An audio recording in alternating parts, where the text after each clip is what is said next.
Hello students, welcome to all of you in video lecture series of thermodynamics class 11th chemistry. Myself Vinay Tyagi, PGT chemistry in Kendriya Vidyalaya Sangathan. In this video lecture we will discuss all the topics of thermodynamics of class 11th chemistry. So let's start. So this is lecture number 1. In this lecture we will discuss some thermodynamics terms जैसे system and surroundings type of system states function and adiabatic system so let's start with the system and surrounding. And before system and surrounding, we will discuss some definitions or some little introduction about the thermodynamics. Basically, हमको thermodynamics की जरूरत क्यों पड़ी है और कहाँ कहाँ पर thermodynamics का use होता है. So we will discuss. So let's start. Thermodynamics is the branch of science which deals with quantitative relationship between the heat and other form of energies is called thermodynamics. तो basically आप ऐसा कुछ कह सकते हैं कि थर्मोडायनामिक्स में वो सारी चीजें आ जाएंगे जिसमें एनर्जी का इन्वॉल्वमेंट है विद हीट, मतलब ऑल टाइप ऑफ एनर्जीज जो है, हीट भी एक अपने आप में एक एनर्जी है, मतलब सभी टाइप्स की एनर्जी का इन्वॉल्वमेंट हो जाए विद हीट, तो हम थर्मोडायनेमिक्स में उस चीज को डील करेंगे. ठीक, बहुत सारे एग्जाम्पल हो सकते हैं थर्मोडायनेमिक्स के. For example burning of news paper, burning of any paper, burning of petrol, burning of diesel, burning of wood. So these are the some examples of thermodynamics. Not only burning, thermodynamics का हम use ऐसा भी देख रहे होते हैं जैसे electric energy का अगर कन्वर्जन हो रहा है हीट एनर्जी में, जैसे इलेक्ट्रिक आयरन है या इलेक्ट्रिक रॉड है, जैसे इमर्जिंग रॉड कहते हैं, वाटर हीटर है, तो उस टाइप में भी हम थर्मोडायनेमिक्स में ही उसको पढ़ रहे होते हैं सभी एग्जांपल्स को. तो हम कुछ ऐसा कह सकते हैं कि इसमें किसी भी टाइप की एनर्जी का ट्रांसफॉर्मेशन हो रहा है जिसमें हीट एनर्जी का इन्वॉल्वमेंट है, वो सभी कुछ हम थर्मोडायनेमिक्स में स्टडी करेंगे. तो थर्मोडायनेमिक्स टर्म में सबसे पहले हमको सिस्टम एंड सराउंडिंग को देखना है कि थर्मोडायनेमिक्स में सिस्टम एंड सराउंडिंग आखिरकार क्या होते हैं. तो सबसे पहले देख लेते हैं सिस्टम एंड सराउंडिंग में कि सिस्टम क्या है. ठीक है, तो सिस्टम उन सभी चीज को कहा जाता है जिसमें हीट एनर्जी का इन्वॉल्वमेंट है विद सराउंडिंग. ठीक है, या जो अंडर ऑब्जर्वेशन में है उस चीज को सिस्टम कहेंगे. आप इस चीज को कुछ ऐसे समझ लीजिए, सपोज करो एक डॉक्टर है तो जिसके पास कोई पेशेंट आता है ए, अब इसके साथ में एक पर्सन और भी आ रहा है बी. ठीक है, और इन दोनों को ही कोई डिजीज है जिसको अपने डॉक्टर को दिखाना है. ये डॉक्टर है, इसको मैंने डी से इंडिकेट किया. तो पहले क्या करेगा, ए और बी दोनों साथ में आए हुए हैं, तो फर्स्टली क्या हुआ, ए डी के पास गया, मतलब डॉक्टर के पास गया, डॉक्टर उसको चेक कर रहा है. तो उस टाइम पर जब वो ए को चेक करता है तो हम ए पर्सन को क्या बोलेंगे कि ये पेशेंट है. राइट, क्या बोलेंगे, इसको पेशेंट है. उस वक्त बी पेशेंट नहीं होगा, लेकिन जब डॉक्टर बी को चेक करेगा तो उस वक्त बी पेशेंट होगा, ए पेशेंट नहीं होगा. तो अब मेरी बात को समझ में आ गई होगी कि जब हम जिस चीज को ऑब्जर्वेशन में रख रहे हैं या जिसके लिए हम हीट एनर्जी का एक्सचेंज देखना चाहते हैं या जिसमें हम थर्मोडायनेमिकली उसको चेक कर रहे हैं, वो हमारे लिए सिस्टम है. इसके अलावा जितनी भी चीजें हैं वो सब सराउंडिंग है. तो जैसा कि पिक्चर में दिख रहा है, यहाँ पर हम वाटर को बॉईल कर रहे हैं, तो during boiling of water, water हमारे लिए सिस्टम है. वाटर क्या है, system. And other than system, all things which is part of surrounding, वो सब क्या है, सराउंडिंग है. ये सब सराउंडिंग है, ये सराउंडिंग है, ये भी सराउंडिंग है. All things are surrounding. केवल वाटर को छोड़ दिया, यहाँ तक कि जो स्टील का जो वेसल है ये भी सराउंडिंग है, और नीचे का जो गैस स्टोव है ये भी सराउंडिंग है. तो चलिए डेफिनेशन वाइज देख लेते हैं. The part of universe in which observations are made और which is under investigation is called system. तो सिस्टम जो है वो या तो ऑब्जर्वेशन में हो या जिसमें हम कुछ चीजें इन्वेस्टिगेट कर रहे हैं एक्सचेंज ऑफ हीट, ठीक, इस टाइप की चीजों को हम क्या कहेंगे, सिस्टम कहेंगे। And surrounding is very easy, surrounding is a part of universe other than system, surroundings includes everything other than system, right. तो यहाँ पर कुछ fill in the blank type के कुछ क्वेश्चंस हैं, रची जाए इनको ब्लैंक्स को भरने की कोशिश करते हैं।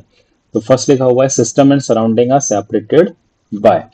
तो सिस्टम एंड सेपरेट को हम, सिस्टम एंड सराउंडिंग को जो सेपरेट करता है ना, उसको हम कहते हैं बाउंड्रीज। क्या कहेंगे इसको हम, बाउंड्रीज।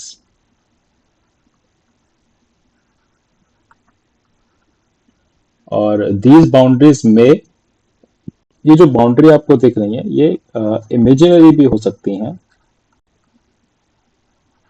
And real. तो दीज बाउंड्रीज में इमेजिनरी और रियल। देखो इमेजिनरी एंड रियल का समझना बहुत इजी है, ज़्यादा टफ नहीं है। आप एक बार इस पिक्चर को देखेंगे तो इजीली समझ में आ जाएगा। अगर आप इस वेसल को देखते हैं, जहाँ ये वाटर है, वाटर के अपर लेयर को देखें गौर से, तो अपर लेयर के ऊपर तो एयर है। तो वाटर और एयर के बीच में कोई भी ऐसी बाउंड्री नहीं है जो रियल है, जो हमें दिख रही है, ऐसी कोई बाउंड्री नहीं है। तो यहाँ जो बाउंड्री है ये एक इमेजिनरी बाउंड्री है, जबकि वेसल की जो स्टील का कंटेनर है, ये बाउंड्री क्या है, रियल है। तो जो वाटर और सराउंडिंग को सेपरेट करता है, ठीक। तो ऐसे ही है, जो बाउंड्री है वो रियल भी हो सकती है और इमेजिनरी भी हो सकती है। तो next is type of system. We have total 3 type of system. जैसा कि पिक्चर में देख पा रहे हैं, फर्स्ट वाला जो हमने सिस्टम लिया हुआ है, इसमें सॉसपेन एक ले रहे हैं जो कि विदाउट लीड है। Second one is saucepan with lead and other one is totally covered है, मतलब क्लोज सिस्टम है, और साथ में जो उसकी वॉल है वो भी इंसुलेटेड होंगी, ठीक। तो नीचे कुछ ऐसे ऑब्जर्वेशंस दे रखे हैं, इन ऑब्जर्वेशन को देखेंगे कि अलग अलग सिस्टम में किस किस टाइप से बिहेवियर शो करते हैं। जैसे एक्सचेंज ऑफ मैटर, फर्स्ट वाले केस में जो हम देख रहे हैं कि एक्सचेंज ऑफ मैटर होता है कि नहीं होता, सिंस ये एक ओपन सिस्टम है, मतलब इसमें सॉस पेन के ऊपर कोई लीड नहीं है, तो यहाँ जो मैटर है वो, यहाँ से वाटर जो है एटमॉस्फेयर में जा सकता है, और बाहर से एटमॉस्फेयर से भी वाटर को अगर हम किसी प्रोसेस से कंडेंसेशन के थ्रू या जैसे लाना चाहते हैं तो वो आ सकता है। तो हम ऐसा कह सकते हैं कि एक्सचेंज ऑफ मैटर फर्स्ट वाले केस में पॉसिबल है।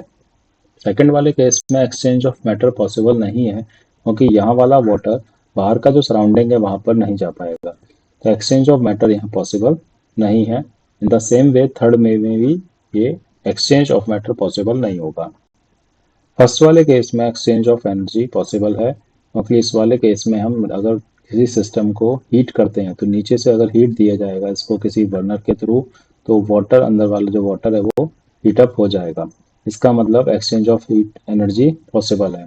सेकंड वाले केस में भी हीट एनर्जी का एक्सचेंज पॉसिबल है, क्योंकि अगर इसको भी हीट करेंगे तो ये हीट हो जाएगा। लेकिन थर्ड वाले केस में आप ऑब्जर्व कीजिएगा कि अगर हम कोई हॉट वाटर या कोल्ड वाटर किसी थर्मस फ्लास्क में रखते हैं, तो जो अंदर आपने वाटर रखा हुआ है उसका हीट बाहर आप फील नहीं करते हैं। जैसे अंदर अंदर वाले वाटर का टेम्परेचर 80 डिग्री सेल्सियस है, तो बाहर उसकी हीटनेस को आप फील नहीं करेंगे। अगर अंदर वाला जो वाटर है वो टेम्परेचर 5 डिग्री सेल्सियस है, 6 डिग्री सेल्सियस है, तो उसका कूलिंग इफेक्ट बाहर आपको फील नहीं हो पाएगा, क्योंकि वो थर्मस फ्लास्क है, उसकी वॉल इंसुलेटेड है, एक्सचेंज ऑफ एनर्जी पॉसिबल नहीं होगा। इस वजह से वहाँ एक्सचेंज ऑफ एनर्जी नहीं हो पाता है। तो यहाँ हम टोटल 3 टाइप्स में सिस्टम को डिवाइड कर सकते हैं, जिसमें मैटर और एनर्जी दोनों का ट्रांसफर हो जाए उसको कहा जाता है ओपन सिस्टम। जिसमें एक्सचेंज ऑफ मैटर पॉसिबल ना हो but exchange of energy possible हो, उसको कहा जाता है close system. And last one is neither exchange of matter possible not nor exchange of energy possible, तो उस केस में इसको कहा जाता है isolated system. So we have total 3 type of system. First one is open system, closed system and isolated system. यहाँ अगर हम बाउंड्रीज की बात करें तो ओपन सिस्टम में बाउंड्रीज जो हैं वो रियल भी होंगी as well as imaginary boundary होंगी। जैसा कि प्रीवियस स्लाइड में हम लोगों ने देखा कि यहाँ जो बाउंड्रीज हैं वो ऊपर वाले केस में तो इमेजिनरी हैं, जबकि साइड वाले केस की जो वॉल्स होंगी कंटेनर की वो एक रियल बाउंड्री है। लेकिन क्लोज सिस्टम में जो बाउंड्रीज होंगी वो कंप्लीट अगर पैक्ड है तो वो सिस्टम की सारी बाउंड्रीज रियल होंगी, क्योंकि सारी बाउंड्रीज वो रियल से ही बना हुआ है। एक आइसोलेटेड सिस्टम के केस में बाउंड्री कैसी होंगी, रियल बाउंड्री होंगी। तो चलिए state of system, type of system के बाद हम देखते हैं स्टेट ऑफ सिस्टम क्या होते हैं। स्टेट ऑफ सिस्टम तो किसी भी थर्मोडायनेमिक सिस्टम का ये हम जो स्टेट ऑफ सिस्टम को डिस्क्राइब करेंगे वो उसकी एक मेजरेबल या मैक्रोस्कोपिक प्रॉपर्टीज होती हैं, उनको हम कहते हैं स्टेट ऑफ सिस्टम। तो इस पूरी बात का मतलब ये है कि किसी भी सिस्टम को डिस्क्राइब करने के लिए जो भी मैक्रोस्कोपिक प्रॉपर्टीज हैं उन सबको हम स्टेट ऑफ सिस्टम कह सकते हैं। अब क्वेश्चन ये है क्या होती हैं मैक्रोस्कोपिक प्रॉपर्टीज, या इनको हम बल्क प्रॉपर्टीज भी कहते हैं। मैक्रोस्कोपिक वर्ड का अपोजिट वर्ड होता है microscopic, macro and micro. Micro word होता है जैसे किसी एक पार्टिकल की बात कर रहे हैं तो ये हो गया माइक्रो। अगर हम इनको ग्रुप ऑफ पार्टिकल्स की बात कर रहे हैं, ये ग्रुप ऑफ पार्टिकल्स हैं, बहुत सारे पार्टिकल्स को मिला दें तो अब हम इसको कहेंगे मैक्रो। तो जो प्रॉपर्टी सिर्फ इस पर्टिकुलर पार्टिकल्स के लिए है, एक पार्टिकल के लिए है, तो वो प्रॉपर्टी हो गई माइक्रोस्कोपिक प्रॉपर्टी। एक ऐसी प्रॉपर्टी जो इस कंप्लीट ग्रुप ऑफ पार्टिकल्स जो है इन सब पूरे ग्रुप के लिए डिफाइन होती हैं उनको हम बोलते हैं बल्क प्रॉपर्टीज या macroscopic properties. For example temperature, pressure, volume, ये कुछ ऐसी प्रॉपर्टीज हैं जो पूरे ग्रुप के लिए डिफाइन होती हैं, बल्क के लिए डिफाइन होती हैं। टेम्परेचर किसी पर्टिकुलर पार्टिकल का नहीं होता, प्रेशर किसी पर्टिकुलर पार्टिकल का नहीं होता। In the same way volume जो है, अगर किसी गैस का वॉल्यूम डिफाइन करना चाहते हैं तो किसी इंडिविजुअल पार्टिकल के वॉल्यूम को हम नहीं बोल रहे होते, वो सभी पार्टिकल्स का एक बल्क प्रॉपर्टी है, वो एक वॉल्यूम है। ठीक है, जैसे किसी कंटेनर में गैस फिल है तो उस कंटेनर का जो वॉल्यूम होगा उसको हम क्या कहते हैं, गैस का वॉल्यूम। तो उस कंटेनर का वॉल्यूम जितना भी है उन सभी पूरे जितना भी वॉल्यूम उसका है स्पेस के अंदर होगा वो पूरा तरीके से स्पेस ऑक्यूपाई कर लिया जाता है by all particle of gas. The same way pressure, pressure पे जो है सभी पार्टिकल्स कंटेनर की वॉल पर प्रेशर एक्सर्ट करते हैं तो उसका ओवरऑल जो प्रेशर होता है वो उस गैस का प्रेशर को कहा जाता है। तो किसी इंडिविजुअल पार्टिकल की बात नहीं हो रही है। टेम्परेचर के केस में भी ऐसा ही है। तो कुछ प्रॉपर्टीज ऐसी होती हैं जो मैक्रोस्कोपिक है।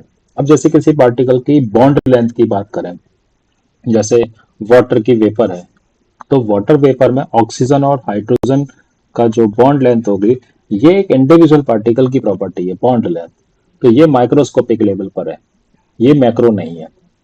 राइट, तो ये दोनों में डिफरेंस होता है, macroscopic property and microscopic property. तो जो किसी सिस्टम की मैक्रोस्कोपिक प्रॉपर्टी जो उस सिस्टम को डिस्क्राइब करती हैं उन प्रॉपर्टीज को उस सिस्टम को जो है वो सॉरी उसको कहा जाता है स्टेट ऑफ सिस्टम। जैसे टेम्परेचर है, वॉल्यूम है, प्रेशर है, अमाउंट हो सकता है। तो अगर मुझे गैस को डिफाइन करना है तो गैस के लिए वॉल्यूम आपको पता होना चाहिए, प्रेशर पता होना चाहिए, टेम्परेचर पता होना चाहिए, अमाउंट पता होना चाहिए, तब गैस को कंप्लीटली डिस्क्राइब करेंगे। जैसे आइडियल गैस इक्वेशन होती है पीवी इक्वल टू एनआरटी, तो वहाँ आपको प्रेशर, वॉल्यूम, अमाउंट, टेम्परेचर ये सारी चीज़ें पता होनी चाहिए। गैस जो आर है वो गैस कांस्टेंट है तो इसकी तो कांस्टेंट ही रहेगा। ठीक है, हालांकि गैसीय स्टेट अभी लेटेस्ट जो सीबीएसई का सिलेबस है उसमें से ये चैप्टर रिमूव किया गया है, फिर भी आइडियल गैस इक्वेशन सभी बच्चों को पता ही होनी चाहिए। ठीक है, तो ये टोटल हमारे पास 4 ऐसे स्टेट फंक्शन है किसी गैस को डिफाइन करने के लिए। तो इन 4 में से कोई से भी 3 स्टेट फंक्शन एटलीस्ट हमको डिफाइन करने ही होंगे किसी गैस को पूरी तरीके से डिफाइन करने के लिए। फोर्थ की रिक्वायरमेंट नहीं है। जैसे आपने प्रेशर, वॉल्यूम, टेम्परेचर बता दिया तो हम कैलकुलेट कर सकते हैं। अगर आपने प्रेशर, वॉल्यूम, अमाउंट बता दिया तो टेम्परेचर हम कैलकुलेट कर सकते हैं।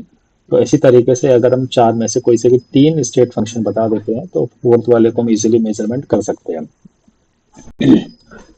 अब आता है स्टेट फंक्शंस। पहले हमने बात की स्टेट ऑफ सिस्टम, अब बात कर रहे हैं स्टेट फंक्शन। ऐसे कौन कौन से चीजें हैं, प्रॉपर्टीज हैं जो स्टेट फंक्शंस हैं।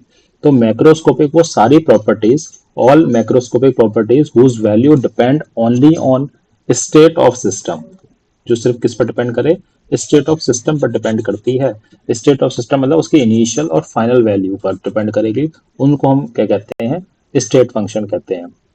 वो उसका इस बात से कोई लेना देना नहीं है कि उस पर्टिकुलर ए पॉइंट से लेकर के बी पॉइंट यहाँ से यहाँ पहुंचने में, किसी ए को बी पर पहुंचने में कितना किस तरीके से किस पाथ को फॉलो करता है उस पर डिपेंड नहीं करता। वो से इस बात से मतलब कि ए और बी के बीच में जो वैल्यू है, मतलब ए की का वैल्यू होगी, ए की स्टेट क्या है और बी की स्टेट क्या है, इनके डिफरेंस पर डिपेंड करेगा।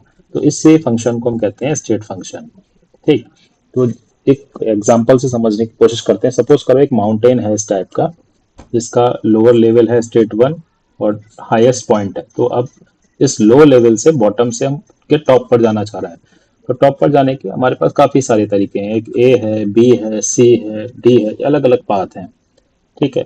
तो अगर मुझे हाइट कैलकुलेट करनी है, तो अब चाहे ए पास से जाइए, बी से जाइए, सी से जाइए, डी से जाइए, सभी केसेस में जो हाइट होगी वो सेम है, हाइट कांस्टेंट है। क्योंकि हाइट जो है वो स्टेट नंबर वन और स्टेट नंबर टू इनके डिफरेंस को कहते हैं, और ये फिक्स वैल्यू है। तो ऐसे फंक्शन जो केवल इनिशियल और फाइनल वैल्यू पर डिपेंड करते हैं उनको स्टेट फंक्शन कहेंगे, पाथ पर डिपेंड नहीं करते हैं। एक और एग्जांपल ले लेते हैं। सपोज करो ये एक पॉइंट है ए, ये आपका स्कूल हो सकता है, और ये एक पॉइंट है बी, ये आपका होम हो सकता है। तो एक जो तरीका है वो ऐसे जा सकते हैं, एक ऐसे घूम फिर करके ऐसे जा सकते हैं, एक हमारा इस तरीके से जा सकते हैं। तो ये path one, path two, path three. अगर हम तीनों केसेस की बात करें तो सभी केसेस में जो डिस्टेंस होगी वो डिफरेंट होगी, डिस्टेंस बिल्कुल अलग अलग होगी। शॉर्टेस्ट डिस्टेंस जो होगी वो सेकंड होगी, ये हमें क्लियरली पिक्चर से पता चल रहा है। लेकिन अगर हम तीनों केस का डिस्प्लेसमेंट चेक कर दें तो डिस्प्लेसमेंट सभी का सेम होगा। Displacement is shortest distance between A and B. तो डिस्प्लेसमेंट एक पाथ फंक्शन, सॉरी डिस्प्लेसमेंट एक स्टेट फंक्शन है और वो इनिशियल एंड फाइनल वैल्यू पर डिपेंड करता है, जबकि डिस्टेंस जो है वो पाथ पर डिपेंड करती है। ठीक। तो इसी तरीके से थर्मोडायनेमिक्स में हम देखें, वर्क जो होता है, वर्क एक पाथ फंक्शन है। जैसे आप अगर पाथ वन टू थ्री किसी को फॉलो करते हैं तो जो शॉर्ट डिस्टेंस वाला है उसमें आपको कम थकान होगी, ज्यादा डिस्टेंस मेजर करेंगे तो ज्यादा वर्क डन करना पड़ेगा। आप ऐसे ही मशीन के लिए भी बात कर सकते हैं। तो जो थर्मोडायनेमिक्स वर्क डन होते हैं तो उसमें भी ये पाथ फंक्शन है, डिफरेंट डिफरेंट को पाथ को फॉलो करने से अलग अलग टाइप के वर्क आउटपुट आपको मिलेंगे। ठीक है। तो जो पाथ पर डिपेंड करते हैं वो पाथ फंक्शन, जो स्टेट पर डिपेंड करते हैं वो स्टेट फंक्शन। ये प्रॉपर्टीज की बात हो रही है। नेक्स्ट आता है एडियाबैटिक सिस्टम्स। किनको कहते हैं एडियाबैटिक सिस्टम? एडियाबैटिक सिस्टम उनको कहा जाता है जो हीट एनर्जी को अलाउ नहीं करे। ऐसे सिस्टम जो हीट एनर्जी का एक्सचेंज को अलाउ नहीं करते हैं इन between system and surrounding through it's boundary, उनको हम क्या कहते हैं? Adiabatic system.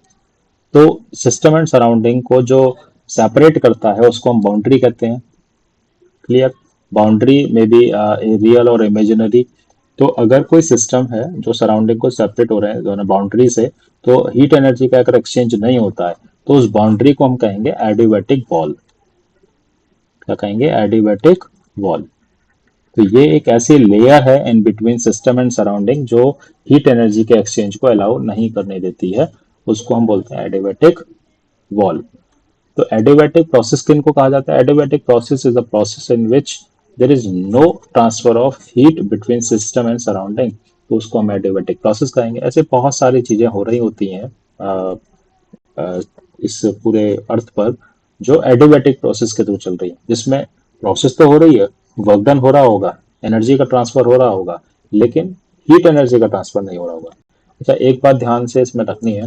इससे पहले आपने टाइप ऑफ सिस्टम में पढ़ा था आइसोलेटेड सिस्टम। क्या पढ़ा था? Isolated system.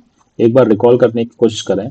आइसोलेटेड सिस्टम में हम लोगों ने देखा था कि वहां पर एनर्जी का कोई एक्सचेंज नहीं हो रहा था और मैटर का कोई एक्सचेंज नहीं हो रहा था। तो ये बातें हमने देखी। There is no exchange of energy as well as matter in between system and surrounding. तो यहाँ बात गौर करने वाली ये है कि यहाँ मैं बोल रहा हूँ एनर्जी, जबकि एडियाबैटिक सिस्टम में जो है वो है हीट। तो आइसोलेटेड सिस्टम उनको कहेंगे जिसमें एनर्जी का ट्रांसफर नहीं हो रहा है, एज वेल एज मैटर का भी ट्रांसफर नहीं हो रहा हो इन बिटवीन सिस्टम एंड सराउंडिंग। जबकि एडियाबैटिक सिस्टम में हीट एनर्जी का एक्सचेंज ना हो रहा हो, किसी और टाइप की एनर्जी का एक्सचेंज ये अलाउ कर सकता है। वर्क डन हो सकता है, इलेक्ट्रिकल वर्क डन हो जाए, ठीक है, ये वर्क डन चलेंगे इसमें, ये आपको एनर्जी का ट्रांसफर हो सकता है, बट हीट का एक्सचेंज ना हो। तो जैसा कि इसमें दिखाई दे रहा होगा, एक ऐसा क्लोज सिस्टम है, इसमें मैटर का कोई ट्रांसफर नहीं हो पा रहा है, एनर्जी का कोई ट्रांसफर, एनर्जी का ट्रांसफर हो सकता है, but Q is equal to zero है। तो जब Q इक्वल टू जीरो होगा तो ऐसे सिस्टम को हम एडियाबैटिक सिस्टम कहेंगे। जैसे बस्टिंग ऑफ टायर, जब टायर बस्ट होता है तो वो इतना ज़्यादा क्विकली होता है कि उसमें टाइम ही नहीं है एक्सचेंज ऑफ हीट होने के लिए बिटवीन सिस्टम एंड सराउंडिंग। तो उस टाइप के एक्सपेंशन ऑफ एयर को कहा जाता है एडियाबैटिक सिस्टम। वो एक एडियाबैटिक सिस्टम बना लेता है जब कोई टायर बस्ट होता है उस टाइम पर। अब इन दोनों में डिफरेंशिएट करने की कोशिश करते हैं, adiabatic system and isolated system है।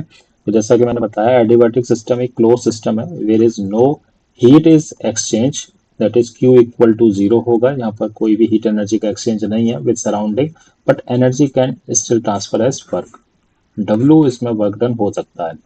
आइसोलेटेड सिस्टम के केस में यहाँ किसी भी टाइप की एनर्जी का एक्सचेंज नहीं है, एडियाबैटिक में हीट एनर्जी का एक्सचेंज नहीं है, जबकि आइसोलेटेड सिस्टम में एनर्जी का ट्रांसफर नहीं है, ये कंप्लीटली कट ऑफ हो जाता है सराउंडिंग से, ठीक है। तो आइसोलेटेड सिस्टम में सराउंडिंग से कोई लेना देना नहीं होता। तो एडियाबैटिक सिस्टम में सराउंडिंग होता है, इसे लिखा हुआ इट हैज सराउंडिंग एनवायरनमेंट, जबकि isolated system completely cut off है, इसका मतलब इसका सराउंडिंग ही नहीं होगा, ठीक है। Does not have surrounding environment, ये टोटली आइसोलेटेड है, इसलिए इसका नेम है isolated. It does not gain or lose energy, but internal energy can be changed due to work done. हम W अगर वर्क डन करते हैं सिस्टम में तो ये वर्क डन किया जा सकता है एडियाबैटिक में, उसमें exchange of heat energy zero होगा, बट W कुछ ना कुछ नॉन जीरो वैल्यू होगी। जबकि आइसोलेटेड सिस्टम में सराउंडिंग नहीं है, केवल एक ऐसा सिस्टम है जो केवल अपने आप में ही सेपरेट है सराउंडिंग से, सराउंडिंग बाहर है, उसका कोई लेना देना नहीं है, मैटर का ट्रांसफर नहीं हो रहा है, एनर्जी का ट्रांसफर नहीं हो रहा है किसी भी टाइप का। तो इसका मतलब इस सिस्टम के अंदर जो एनर्जी प्रेजेंट है वो कंजर्व रहेगी, ना तो एनर्जी का लॉस हो रहा है, ना एनर्जी बाहर जा रही है ना अंदर जा रही है, ये चीज को एक्सचेंज को अलाउ ही नहीं करता है। एडियाबैटिक सिस्टम में इंटरनल एनर्जी चेंज हो सकती है, आइसोलेटेड सिस्टम है क्योंकि इसमें एनर्जी का कोई एक्सचेंज ही नहीं है, तो इंटरनल एनर्जी का कोई चेंज होने का तो क्वेश्चन उठता ही नहीं है। तो ये लेक्चर नंबर 1 का अब तक का सभी जितना भी मैंने कराया वो सब कुछ था। हम यहाँ पर एक बात कह सकते हैं, all isolated system are adiabatic, but all adiabatic system are not isolated. ये थोड़ा सा नोट आप चीज़ें याद रखेंगे। तो लेक्चर 1 में जो भी हमारे टॉपिक अभी तक डिस्कस किए वो था system and surrounding, type of system, state of system, state function and last adiabatic system. तो ये लेक्चर नंबर 1 का होमवर्क क्वेश्चंस है, टोटल 5 MCQ क्वेश्चंस हैं। आप स्क्रीनशॉट लेके इनको सॉल्व करें और कमेंट बॉक्स में इसके आंसर टाइप कर दीजिए। Thank you. लेक्चर नंबर 2 के लिए आप कंटिन्यू सीरीज को देखते रहिएगा। Thank you very much.